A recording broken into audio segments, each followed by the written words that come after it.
At 2:30 p.m. on September 19, 1944, Captain Everett Pope led his battered Marines toward Hill 100, believing it was just another objective. It wasn't. The moment they stepped onto the coral slope, Japanese guns locked onto them from positions carved into the ridge for 4 months.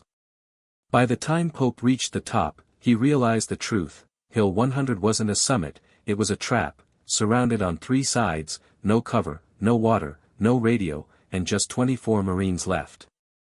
And in less than 2 hours, hundreds of Japanese soldiers would come for them in the dark. At just 25 years old, with 3 brutal Pacific campaigns behind him, Captain Everett Pope faced the fight of his life. The Japanese 14th Infantry Division had transformed Hill 100 into a near-impenetrable fortress, interlocking bunkers, 70mm artillery, and enough ammunition to sustain a prolonged defense. The ridge towered 300 feet above the surrounding coral terrain, completely exposed, no cover, no mercy. The Japanese called it East Mountain, and for good reason. For 4 relentless months, they had carved firing positions into the coral, turning every approach into a gauntlet of death. The 1st Marine Division had already lost 2,000 men in just 4 days trying to seize Peleliu. Major General William Rupertus had promised a swift victory in 4 days, but the Japanese had rewritten the rules. Gone were the old suicidal beach charges. Instead, the interior ridges had become a fortress. Pope's Company C had landed on September 15 with 235 Marines. After 4 days of punishing combat, only 90 remained. 60 Marines were already dead or wounded. The battalion had endured staggering losses, 71% casualties, assaulting these fortified ridges. Pope knew the harsh reality. He understood the stakes. Whoever held Hill 100 controlled the southern gateway to Bloody Nose Ridge. The Japanese knew it too, and they were ready. 2 Sherman tanks were meant to provide fire support, but both slipped off a narrow causeway during the advance, leaving them stranded and useless. Undeterred, Pope's Marines pressed across the exposed coral anyway. Miraculously, not a single man was hit. The enemy had held their fire, conserving every bullet for when the Marines came within reach. The Japanese were determined to make every shot count. At 3 p.m., the Marines began their grueling ascent. Point-blank cannon fire erupted from ridges to the west and southwest, while mortar rounds slammed into the coral, sending razor-sharp fragments flying in all directions. Machine guns opened up from 3 separate angles at once. And yet, the Marines climbed. There was no alternative, the order was clear: take the hill. Captain Pope led from the front, every step a deadly gamble, and his men followed. Every 10 feet of elevation claimed another life, a relentless toll on the exhausted unit. A single machine gun burst could cut down 2 Marines. A mortar round would wound 3 more. The coral was unyielding, too hard to dig into, leaving no cover, no refuge. Still, the Marines pressed on, each step a battle against both terrain and enemy fire. By the time they believed they had reached the summit, Company C had already lost over 60 men, more than 2/3 of Pope's remaining force. And then the brutal truth hit: the maps were wrong. Hill 100 was not a simple hill, it was a narrow, exposed ridge, surrounded on all sides by higher ground and fortified Japanese positions. Every elevated position around them was occupied by Japanese forces. Pope and his 24 surviving Marines were stranded on a narrow, exposed finger of coral, surrounded on 3 sides by the enemy. The sun was sinking, and darkness would arrive in less than 2 hours. Their resources were pitiful: a single light machine gun, a handful of Thompson submachine guns, M1 rifles, a limited number of hand grenades, no water, no resupply, and no radio contact with their battalion. Across the ridge, Japanese forces likely numbered 500, or more. The odds were crushing, and the night was about to become a deadly test of survival. The Japanese would come after dark, Pope knew it, and every Marine on that ridge felt the same dread building. As the last light faded, the men began collecting loose coral chunks scattered across the summit. That's when Pope saw an opening, a desperate, improvised tactic that might keep his shrinking force alive. They would mix the rocks with their remaining grenades, throwing both into the darkness. In the chaos of night, the enemy wouldn't be able to tell which objects were harmless stones and which were live explosives. It was crude, it was risky, but it was the only chance they had to survive until dawn. Pope surveyed his 24 exhausted Marines, young faces etched with fear, yet burning with determination. They had just one night to hold this razor-thin ridge, and he had conceived a plan that could either save them all or doom them within the next 12 hours. Darkness fell at 7 p.m., and Pope moved quickly to organize his perimeter. 24 men were tasked with defending a position that would normally require an entire platoon. Each Marine was responsible for covering 15 to 20 feet of front, too far apart, and the Japanese could slip through undetected, too close, and a single mortar round could wipe out half the force. Pope positioned the lone light machine gun at the northern approach, the most likely route the Japanese would take. The ridge sloped sharply downward in that direction, offering the enemy a natural path of advance. 2 Marines armed with Thompson submachine guns took the eastern flank, while the rest carried M1 Garand rifles, the standard Marine infantry weapons, lethal at close range but worthless once the ammunition ran dry. The real concern was the grenades. Pope counted them carefully, 42 in total. Less than 2 per man. In a sustained night defense, those 42 grenades would last barely 30 minutes, a slim margin against the waves of attackers closing in.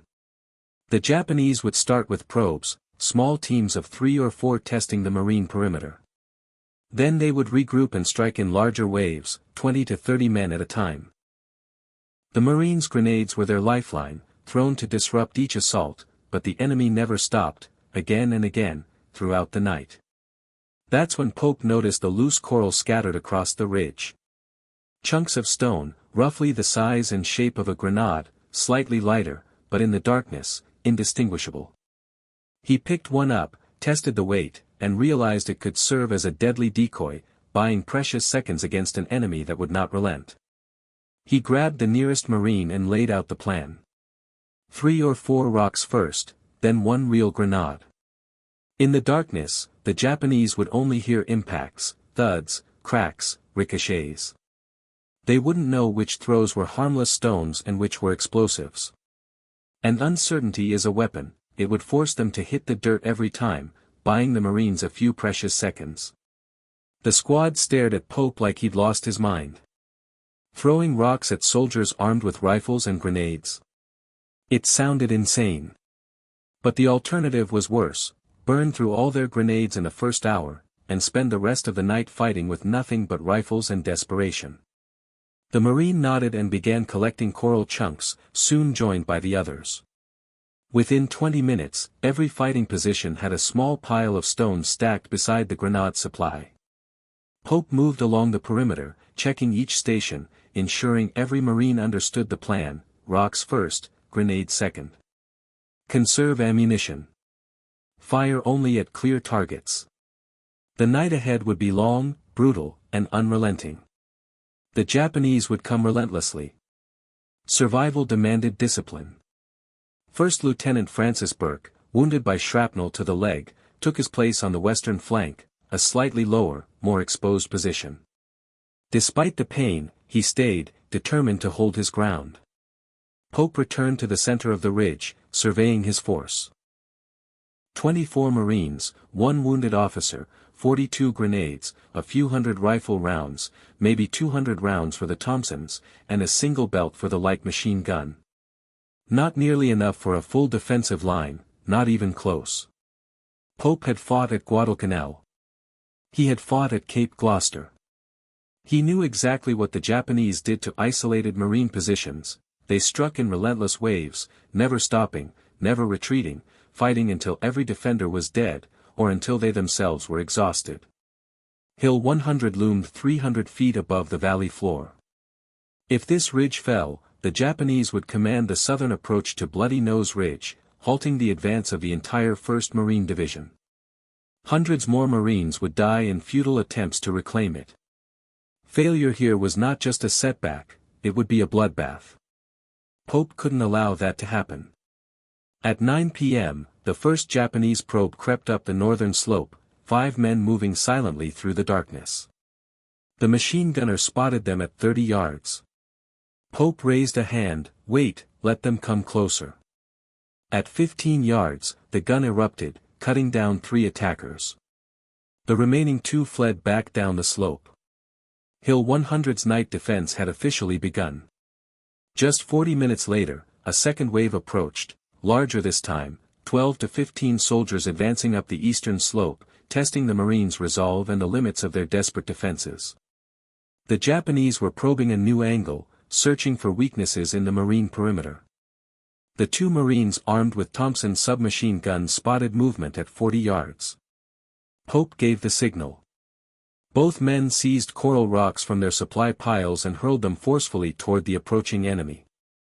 The stones clattered loudly against the coral slope, echoes cutting through the darkness.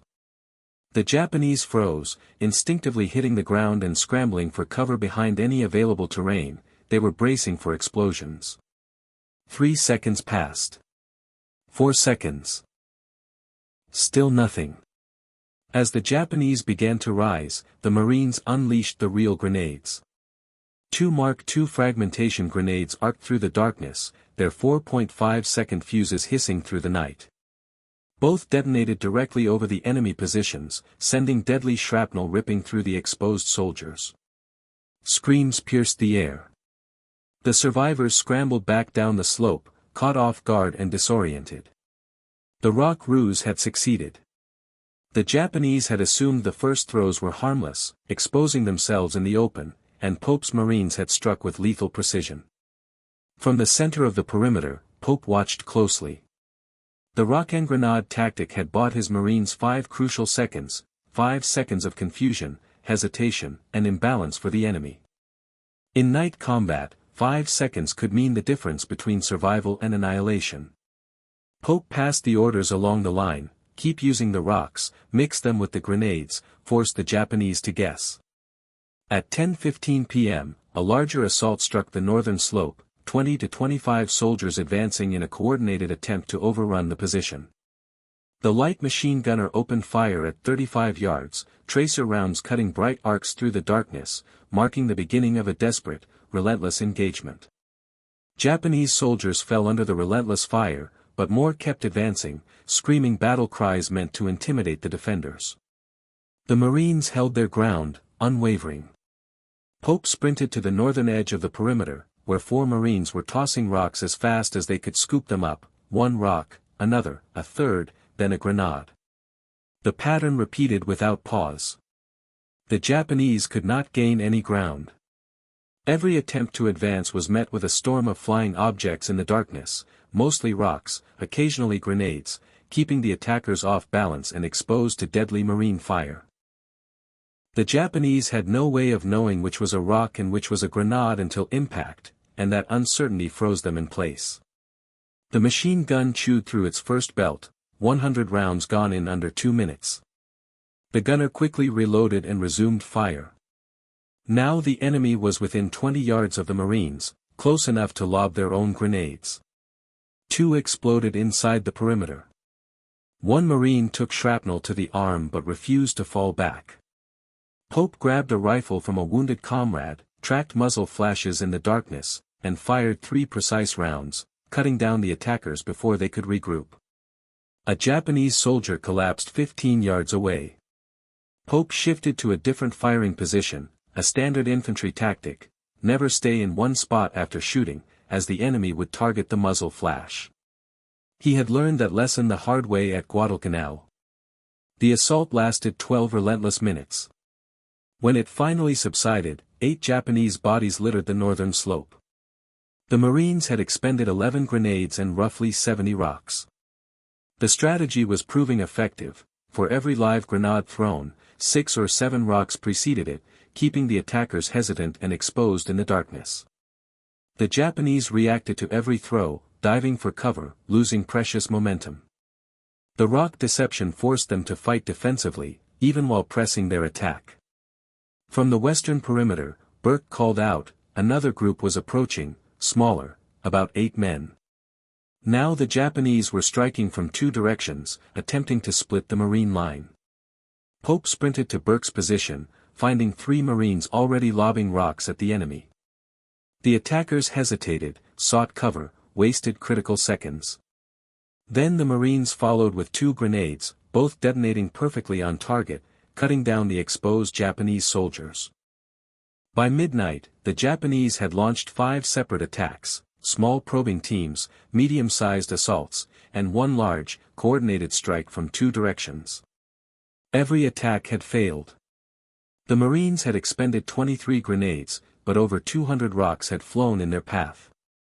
The Japanese had no idea they were being deceived. They assumed every object hurled through the darkness could be lethal, and that uncertainty kept them at bay.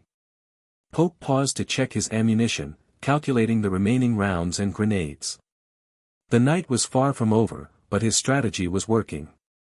By now, the Marines had perhaps 300 rifle rounds remaining, a single belt for the machine gun, 19 grenades, and several hundred coral rocks.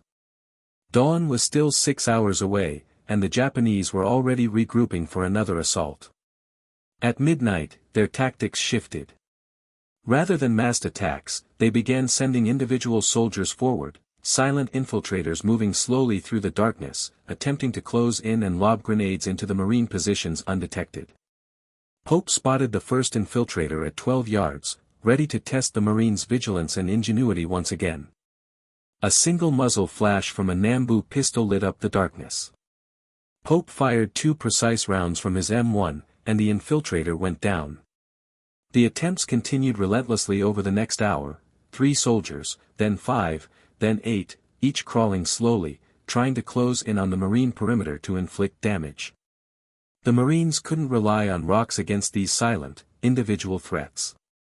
The rock and grenade tactic worked brilliantly against groups making noise, but these infiltrators demanded careful marksmanship and nerves of steel to stop. Against these silent infiltrators, the Marines had no choice but to rely on their rifles and sharpened night vision. Evacuation was impossible, no corpsmen had made it up the ridge. They wrapped makeshift field dressings around their wounds and stayed in the fight. 24 Marines had now become 22 effective fighters. First Lieutenant Burke continued commanding the western flank, leg wound and all, refusing to yield an inch. At 2:30 a.m., the Japanese launched their most intense assault yet, simultaneous attacks from 3 directions, north, east, and west, totaling roughly 50 to 60 soldiers. The largest coordinated strike of the night.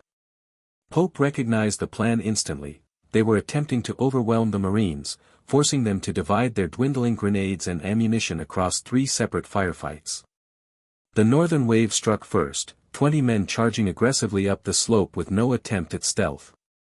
The machine gunner opened fire, but the belt was emptied in just 40 rounds. The gun was now dead weight, and every second counted. The Marines on the northern perimeter shifted entirely to rifles and grenades. They began with rocks, 5, 6, 7 rapid throws, followed immediately by 2 grenades. The explosions forced the Japanese to halt, if only for a moment. 10 seconds later, the eastern assault hit, 15 soldiers advancing with lethal intent. The Thompson gunners opened fire at 25 yards, submachine gun rounds tearing through the darkness. But each gun carried only a 20-round magazine, and both emptied in seconds. The Marines were being pushed to the limit, forced to improvise under a relentless, coordinated onslaught. The Marines shifted entirely to throwing, rocks and grenades mixed together. In the darkness, the Japanese couldn't tell the difference, and every throw forced them to hit the dirt. Their advance stalled. The western assault, however, was the most perilous. Burke's flank was thinly held, only 4 men defending the entire approach.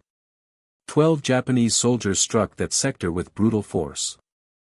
Burke hurled every rock within reach, then launched his final 3 grenades, each explosion buying precious seconds and keeping the attackers at bay. The explosions bought enough time for the remaining Marines to shift positions and reinforce Burke's flank. Concentrated rifle fire finally shattered the assault. The triple-pronged attack lasted 8 relentless minutes. When it ended, the Marines had lost another comrade, killed by a direct hit from a Japanese grenade. Only 21 Marines remained. Pope surveyed their dwindling ammunition, fewer than 200 rifle rounds, 6 grenades. The machine gun was useless. One Thompson was empty, the other had a single magazine left. The situation was deteriorating rapidly, but the enemy had paid dearly. At least 20 Japanese bodies lay scattered across the slopes, maybe more. The rock deception had done its work once again.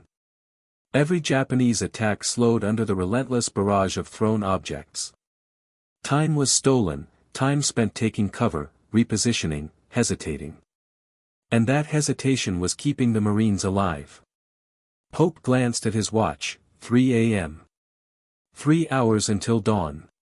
3 hours until the sun would reveal every Marine position to the Japanese-held ridges surrounding them. 3 hours until artillery and mortar fire could make the position completely untenable. The night was far from over, and the Marines would need every ounce of endurance and cunning to survive. The Marines had to survive until first light. Only then would orders come, hold or withdraw. Either way, they needed to make it to dawn. At 3:15 a.m., the Japanese began regrouping for what Pope knew would be their final, massive assault. He could hear the enemy massing in the darkness below, 60 to 80 men, everything they had left nearby. The final strike began at 3:30 a.m. From 3 directions simultaneously, 60 to 70 soldiers charged, screaming, running, a full suicidal assault designed to overwhelm the Marines with sheer numbers and aggression. This was no careful maneuver, it was desperation. The Japanese commander had committed everything. Pope's Marines opened fire with everything they had, bracing for the fight of their lives. M1 Garand's roared, the last Thompson magazine emptied, rifles blazed at point-blank range. Japanese soldiers fell at 20, 15, 10 yards, but still they pressed forward. The Marines hurled their remaining rocks, handful after handful of coral stones streaking through the darkness. Then came the last 6 grenades, all thrown within 30 seconds. The explosions carved brief gaps in the enemy assault, but there were too many attackers, and the gaps closed immediately. At 5 yards, the Marines fixed bayonets, following standard Marine Corps doctrine, preparing for brutal, close-quarters combat on the exposed ridge. When the enemy closed to face-to-face range, Pope's Marines relied on steel. 3 Japanese soldiers breached the northern perimeter, and hand-to-hand combat erupted, rifle butts, bayonets, fists. One Marine went down with a Japanese soldier on top of him, while another drove his bayonet through an attacker's back. Brutal. Close. Personal. The firefight had become a savage brawl. On the western flank, Burke's thin line of 4 Marines was overwhelmed by 15 attackers. Burke himself killed 2 with his rifle before it ran dry, then grabbed his entrenching tool, ready to fight tooth and nail to hold the line. Burke gripped his standard-issue folding shovel, its sharpened edge glinting in the darkness. He swung like an axe, catching a Japanese soldier across the face, down he went. Burke didn't stop, he kept swinging. The other Marines on that flank fought with knives, bayonets, anything within reach. Their position was being overrun. Pope sprinted to the western side, firing his last 5 rounds, dropping 3 enemy soldiers at 8 yards. His rifle clicked empty. No ammunition remained. Desperate, he scanned the chaos and spotted a wooden ammunition box, empty, heavy, 12 by 8 inches, solidly built. Pope seized the empty ammunition box with both hands and hurled it at the nearest Japanese soldier. It struck him squarely in the chest, sending him tumbling off the ridge, 300 feet to the coral below, screaming all the way down. Inspired, the other Marines began grabbing their own empty boxes, flinging them like lethal projectiles. Heavier than rocks, the boxes packed devastating impact. One struck a soldier in the head, skull fractured, death instant. Another slammed into the ribs of a different attacker, breaking bones and putting him out of the fight. Improvised, brutal, and terrifyingly effective. The Marines were hurling anything they could lay their hands on, rocks, boxes, grenades. By 4 a.m., the Japanese assault faltered. Not defeated, but cautious. The gunfire had stopped. No more rifles, no more grenades. The silence spoke volumes. The Japanese commander realized immediately, the Americans were out of ammunition. All he needed was 5 minutes, to regroup his remaining soldiers and launch a final strike. But 5 minutes was too long. Exhausted, battered, and cornered, Pope's Marines had survived the night, their sheer resilience and improvisation keeping Hill 100 in American hands. The eastern horizon began to lighten, not yet sunrise, just the first hint of dawn, pre-dawn twilight spilling over the ridge. In 30 minutes, American artillery observers would see Hill 100 clearly. In 45 minutes, they could call fire missions on any Japanese positions visible from the valley below. The enemy had run out of time. Pope counted his Marines, 14 still standing, 7 wounded but able to fight, and 3 unconscious from injuries or exhaustion, 21 in total. 3 had fallen during the final assault. The toll was staggering, but Hill 100 remained in American hands. The ridge was littered with the remnants of battle, empty ammunition boxes, spent rifle casings, coral rocks, and Japanese bodies. At least 30 enemy soldiers lay dead on the slopes, perhaps more. The darkness made an exact count impossible. Ammunition was nearly gone, 0 grenades, roughly 30 rifle rounds shared among 14 Marines, no Thompson or machine gun ammo. Yet they still had fists, knives, entrenching tools, and even empty ammo boxes. And with these meager means, they had held Hill 100 for 8 relentless hours against an enemy force outnumbering them 20-1. Dawn was breaking. The question remained, would the battalion order them to hold the ridge, or withdraw under covering fire? Dawn arrived at 5:45 a.m., the sun cresting over the eastern ridges, finally illuminating Hill 100. The first light revealed the full scale of the night's brutality. Japanese bodies were strewn across the northern, eastern, and western slopes, at least 35 dead. The coral ridge was darkened with blood.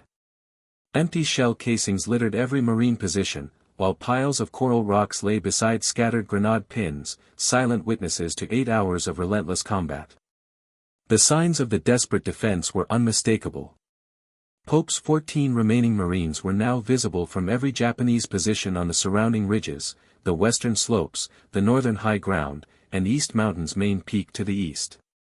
Enemy observers could count the defenders, see their exhausted faces, and gauge just how vulnerable Hill 100 had become. At 6 a.m., the first Japanese artillery round slammed 30 yards north of the Marine perimeter, a 70mm mountain gun shell, a chilling reminder that the battle was not over, and that survival had only just begun. During the night, the Japanese had hauled artillery into position on the reverse slope of the northern ridge, hidden from American observers in the valley below. The gun crew had patiently waited for daylight to acquire an accurate range on Hill 100. The second shell landed 20 yards away, the third just 15 yards from the nearest Marine position. The enemy gunners were methodically walking their fire onto the ridge. The Marines had nowhere to run, no cover, the coral too hard to dig in. All they could do was press themselves flat and pray the next shell missed. Burke tried to shift his position, but his wounded leg gave out, and he collapsed. 2 Marines dragged Burke to the center of the perimeter. His shrapnel wound from the previous night had worsened, blood loss, risk of infection. He needed immediate evacuation. So did the other 7 wounded, but under direct artillery fire, no one could be moved safely.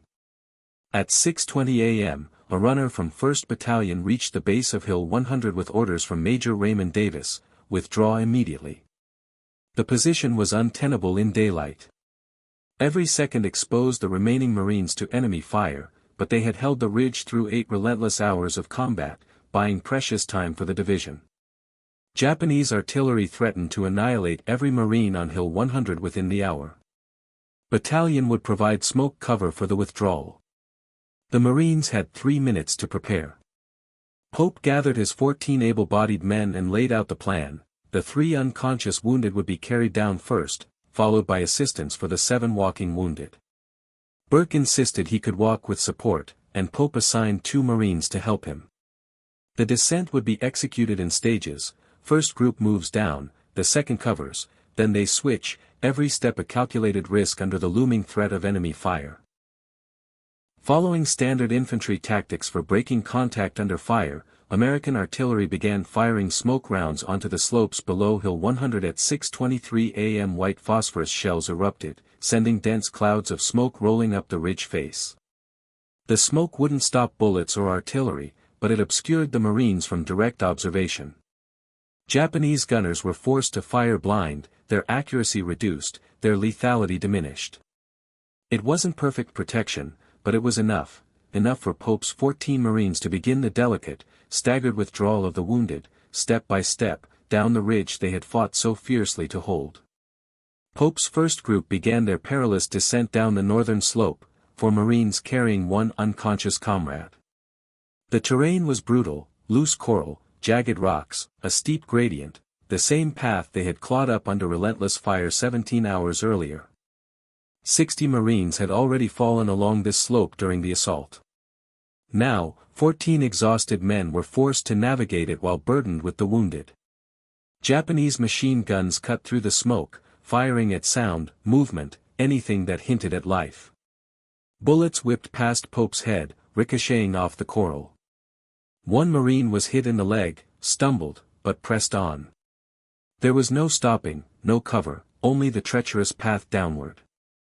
The first group reached the base of the ridge at 6:35 a.m. and immediately established a covering position, rifles trained upward, ready to suppress any Japanese pursuit. The second group began their descent, Burke and 6 other wounded Marines, along with 2 unconscious men being carried. The smoke was thinning, and Japanese artillery had reacquired their range. Shells were now impacting the upper slopes of Hill 100, the very ground the Marines had held through the night. The timing of the withdrawal had been flawless, just 5 more minutes, and the entire force would have faced annihilation under the enemy guns. Pope was the last Marine to leave the ridge, casting one final glance at Hill 100. 24 men had ascended that slope the previous afternoon, only 8 now descended unscathed. The rest were casualties, and the fallen would remain on the ridge for 2 long weeks before recovery teams could retrieve them. By 7 a.m., Pope and his 8 unwounded survivors reached the battalion aid station. The 3 unconscious Marines were immediately evacuated to the division hospital, while Burke and the other wounded received urgent care, shrapnel removal, bandaging, and plasma infusions for those who had lost significant blood. Even Pope bore his own wound, a shard of coral embedded in his left shoulder, unnoticed in the chaos of the night. Adrenaline had masked the pain. A corpsman removed it with forceps, 3 quick stitches, but Pope refused further treatment. Major Raymond Davis met him at the aid station. Davis, commanding 1st Battalion, 1st Marines, faced the grim tally, 71% casualties over 6 days of relentless combat. Out of 900 men who had landed on these ridges, 240 were killed or wounded. Davis reviewed Pope's after-action report, the details of heroism and survival etched in every line. 24 Marines had held Hill 100 for 8 grueling hours, fending off multiple company-sized Japanese assaults. They had thrown rocks mixed with grenades to confuse the enemy, and when ammunition ran out, they fought hand-to-hand with rifles, bayonets, and anything they could wield. Only 8 emerged unscathed. Major Davis immediately submitted a recommendation for the Medal of Honor. The Battle of Peleliu raged on for another 2 months. After 30 days of continuous combat, the 1st Marine Division was finally pulled from the island on October 15, replaced by the Army's 81st Infantry Division. Hill 100's defense would be remembered as a testament to courage, ingenuity, and sheer endurance. The fighting on Peleliu didn't end until November 27, a grueling 73 days in total. Major General Rupertus's prediction of a 4-day campaign had been catastrophically wrong. The 1st Marine Division endured 6,500 casualties, the highest rate of any amphibious assault in Marine Corps history. 1 in every 3 Marines who landed on Peleliu was killed or wounded. Hill 100 stood as a stark symbol of the campaign, a small unit holding impossible ground against overwhelming odds, a testament to courage, determination, and the unforgiving reality of war. The rock-throwing tactic became legendary within the 1st Marine Division. Other units began carrying extra coral rocks during night defenses, hoping the improvisation that saved Hill 100 might work again. The Japanese never adapted to the deception. Throughout the remainder of the Peleliu campaign, Marines used the same strategy: throw rocks, throw grenades, keep the enemy guessing, and buy precious seconds. Pope himself was evacuated to Pavovo Island on October 20 for rest and recovery, his leadership and ingenuity leaving a lasting mark on his fellow Marines and the history of the campaign. Pope was promoted to major in January 1945 and assigned to study the Japanese language at Yale University. He was still there when the Medal of Honor recommendation was approved. President Franklin Roosevelt signed the citation in April 1945, but passed away on April 12 before the ceremony could take place.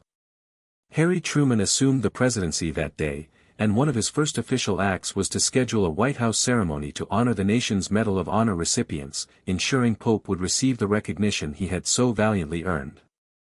The ceremony took place on June 15, 1945, President Truman's first Medal of Honor presentation. Pope stood in the East Room of the White House alongside 13 other recipients, 7 Marines and 6 Army soldiers. All had earned the medal in the Pacific Theater, surviving battles where most of their comrades had fallen. Truman read Pope's citation aloud, highlighting the extraordinary courage, the hand-to-hand combat, the ingenious use of rocks mixed with grenades, and the 8-hour defense of Hill 100 where 24 men held the ridge, reduced to just 8 survivors. President Truman told Pope that his actions embodied everything the Medal of Honor stood for: extraordinary valor against impossible odds, leadership that inspired men to fight beyond normal human limits, and tactical innovation that saved lives. Pope received the medal at 25, the same age he had been on Hill 100. After the ceremony, he returned to Massachusetts, joined the Marine Corps Reserve, and commanded a reserve infantry battalion until the outbreak of the Korean War in 1950. He served another tour, then transitioned permanently to civilian life, building a career in banking, raising 2 sons, and maintaining close ties to Bowdoin College, his alma mater. The rock-throwing tactic was never officially adopted by the Marine Corps, no field manual, no formal doctrine. Yet the story of Captain Pope and Hill 100 was passed down through generations of Marines, becoming a cornerstone of Marine Corps oral history. It proved that innovation, courage, and determination could overcome superior firepower, that a handful of men could hold impossible ground if they refused to surrender. Pope rarely spoke publicly about Peleliu, and when he did, he always highlighted his men, the 8 who survived, and the 16 who gave their lives to hold the ridge. Pope always insisted he had only done what any Marine officer would: lead from the front, fight until ordered to withdraw, and care for the men under his command. He left active duty in 1946 and returned to Massachusetts, beginning a career at a Boston bank as a junior officer and rising through the ranks over 37 years. In 1942, he had married his high school sweetheart, Eleanor Hawkins, and together they raised 2 sons, Lawrence and Ralph. Following their father's example of service, both sons pursued careers in public service, with Lawrence serving as U.S. Ambassador to Chad from 1993 to 1996. Pope remained deeply connected to Bowdoin College throughout his life, serving on its governing boards for 27 years, from 1961 to 1988. In the 1980s, he established the Pope Scholarship Fund to support students who could not afford tuition.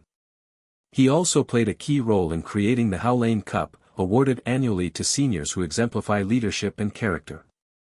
The award honored Captain Andrew Haldane, Pope's classmate and friend, who commanded K Company, 3rd Battalion, 5th Marines, and was killed by a Japanese sniper on Peleliu on October 12, 1944, just 3 weeks after Pope's legendary defense of Hill 100. In 1987, Bowdoin College awarded Pope an honorary Doctor of Laws degree, recognizing his military heroism, business achievements, and lifelong dedication to education. Pope rarely spoke publicly about the Medal of Honor, viewing it not as a personal accolade but as a testament to the courage and sacrifice of his Marines. When asked about Hill 100, he always emphasized teamwork: 8 men survived because 24 had fought together. After retiring from banking in 1983, Pope and Eleanor settled in Brunswick, Maine, remaining close to Bowdoin College and their sons, spending summers at Great Pond in Belgrade Lakes and winters on Amelia Island, Florida. Pope lived a quiet retirement, avoiding publicity and granting interviews only to military historians. In September 2008, he and Eleanor moved to the Hill House assisted living facility in Baydh, Maine, as their health declined. Eleanor passed away on January 22, 2009, at the age of 89, after 66 years of marriage. Pope followed 6 months later, passing away on July 16, 2009, his 90th birthday, the same day he was born in 1919. Both were cremated and laid to rest together at Arlington National Cemetery on September 15, 2009, exactly 65 years after the Marines landed on Peleliu, in a private, family-only ceremony. Pope had requested a quiet burial, wanting no attention even in death. True to his character, he remained humble about his wartime service. His Medal of Honor citation is preserved at the National Medal of Honor Museum, and his story is a permanent part of Marine Corps history. 1st Battalion, 1st Marines, uses the defense of Hill 100 as a case study in small unit tactics and innovative defense. The rock-throwing deception is taught at Marine Corps officer training, not as official doctrine, but as an example of adaptive thinking under extreme pressure. Every single like tells YouTube to share this story with more people. Hit subscribe and turn on notifications. Every day we're uncovering forgotten stories from dusty archives. Stories of Marines who fought with rocks, grenades, and bare fists. Real people, real heroism. Drop a comment and let us know where you're watching from, United States, United Kingdom, Canada, Australia. Our community spans the globe. You're not just a viewer, you're helping keep these memories alive. Tell us if someone in your family served. Thank you for watching and for helping ensure Captain Everett Pope and his men are never forgotten.